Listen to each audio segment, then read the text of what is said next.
Hello everyone. यदि आप CSIR, JRF, net या UGC नेट लाइफ साइंस के स्टूडेंट हैं तो आपको उसका सिलेबस पता ही होगा। उसकी 13 यूनिट है, जिसमें से 4th यूनिट सेल कम्युनिकेशन और सेल सिग्नलिंग की है।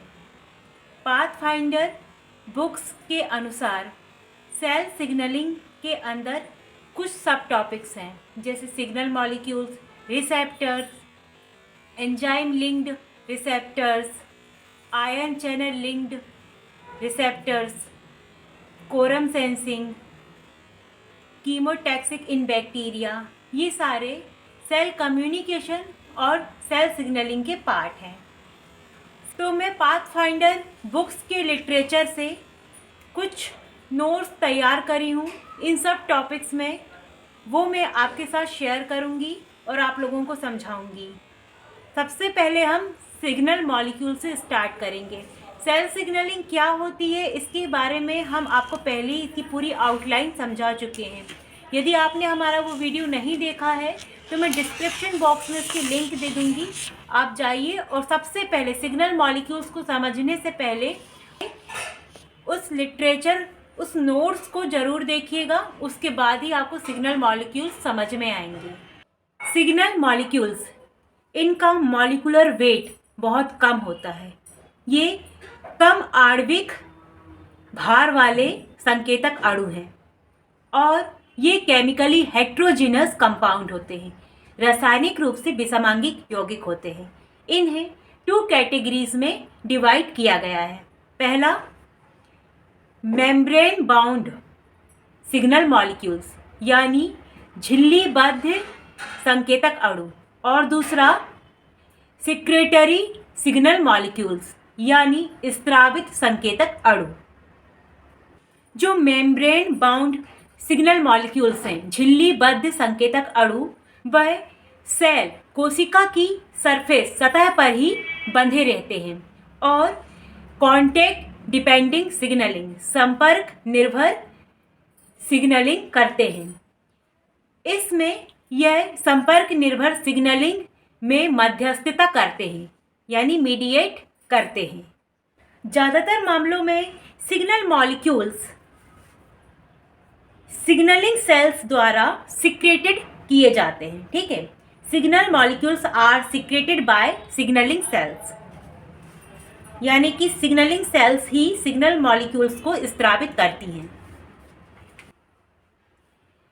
अब स्रावित होने वाले जो हमारे बाह्य कोशिकीय संकेतक अणु हैं, secreted extra cellular signal molecules, यह बेस्ड ऑन डिस्टेंस, दूरी के आधार पर 3 प्रकार के होते हैं। ठीक है, जहाँ पर जाकर ये ट्रांसमिटेड होते हैं, प्रसारित होते हैं, कितनी दूरी तय करते हैं, इस आधार पर यह 3 प्रकार के होते हैं। पहला, एंडोक्राइन सिग्नल मॉलिक्यूल्स, दूसरा पैराक्राइन सिग्नल मॉलिक्यूल्स और तीसरा ऑटोक्राइन सिग्नल मॉलिक्यूल्स। अब हम देखते हैं कि एक एक्स्ट्रा सेलुलर सिग्नल मॉलिक्यूल्स, एक बाह्य कोशिकीय संकेतक अणु कैसे टारगेट सेल तक, लक्ष्य कोशिकाओं तक पहुंचता है और अपनी प्रतिक्रिया को दिखाता है। सबसे पहले extracellular signal molecules signalling cell द्वारा स्रावित, सिक्रीट किया जाएगा। ठीक है, या तो ये रिलीज किया जाएगा या सिंथेसिस किया जाएगा और टारगेट सेल, लक्ष्य कोशिकाओं तक पहुंचेगा। लक्ष्य कोशिकाओं में, टारगेट सेल में कुछ रिसेप्टर्स लगे होते हैं। इन रिसेप्टर्स का नाम सेल सरफेस रिसेप्टर या इंट्रासेलुलर रिसेप्टर होता है। इन रिसेप्टर के साथ ये सिग्नल मॉलिक्यूल्स आकर बाइंड हो जाते हैं। ठीक है, इसलिए हम इन सिग्नल मॉलिक्यूल्स को लिगेंड कहते हैं। ये ligand extra cellular signal molecules receptor के साथ आकर बाइंड हो जाते हैं और फिर उस टारगेट सेल में, उस लक्ष्य कोशिका में अपना रिस्पॉन्स दिखाते हैं। अब इसके बाद एक बात और है समझने वाली कि टारगेट सेल में जो रिसेप्टर पाए जाते हैं, ये 2 प्रकार से पाए जाते हैं। या तो वो इंट्रासेलुलर रिसेप्टर होंगे या तो वो सेल सरफेस रिसेप्टर होंगे।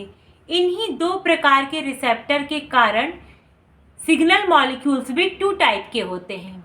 या तो वो स्मॉल लिपोफिलिक सिग्नल मॉलिक्यूल होंगे या तो वो हाइड्रोफिलिक सिग्नल मॉलिक्यूल होंगे। यदि स्मॉल लिपोफिलिक सिग्नल मॉलिक्यूल हुए तो वो प्लाज्मा मेम्ब्रेन में फैले होते हैं और इंट्रासेलुलर रिसेप्टर के साथ बाइंड होते हैं, जुड़ते हैं। दूसरे हाइड्रोफिलिक सिग्नल मॉलिक्यूल्स, ये सेल सरफेस रिसेप्टर से बाइंड होते हैं या जुड़ते हैं। कभी कभी कुछ lipophilic signal molecules cell surface receptor, कोशिका सतह रिसेप्टर्स के साथ भी जुड़ जाते हैं। ये ज़्यादातर इकोसिनोइड्स के सदस्य होते हैं।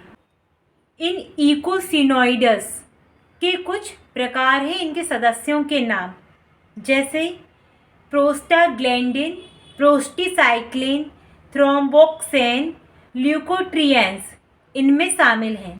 ये सारे इकोसिनोइड्स को एराकिडोनिक एसिड से संश्लेषित किया जाता है जो फॉस्फोलिपिड से बनते हैं।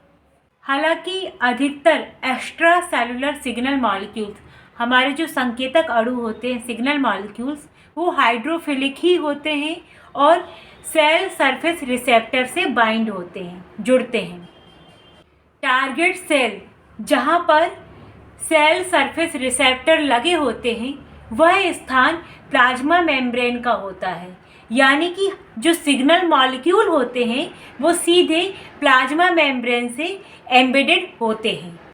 अब यहाँ पर जो रिसेप्टर सिग्नलिंग है यह है प्रोटीन की एक श्रृंखला को शामिल करते हुए एक या एक से अधिक इंट्रासेलुलर सिग्नलिंग पाथवे को एक्टिवेट करेगी।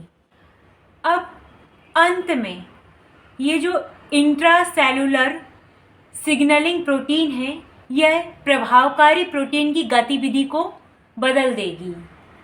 इस प्रकार ये जो इंट्रासेलुलर सिग्नलिंग प्रोटीन है यह सेल के प्रकार, उसके व्यवहार, सिग्नल प्राप्त करने वाले सेल के प्रकार और स्थिति के आधार पर ये कारक उपापचय एंजाइम, ट्रांसक्रिप्शन नियामक प्रोटीन या फिर साइटोस्केलेटल प्रोटीन के प्रकार हो सकते हैं।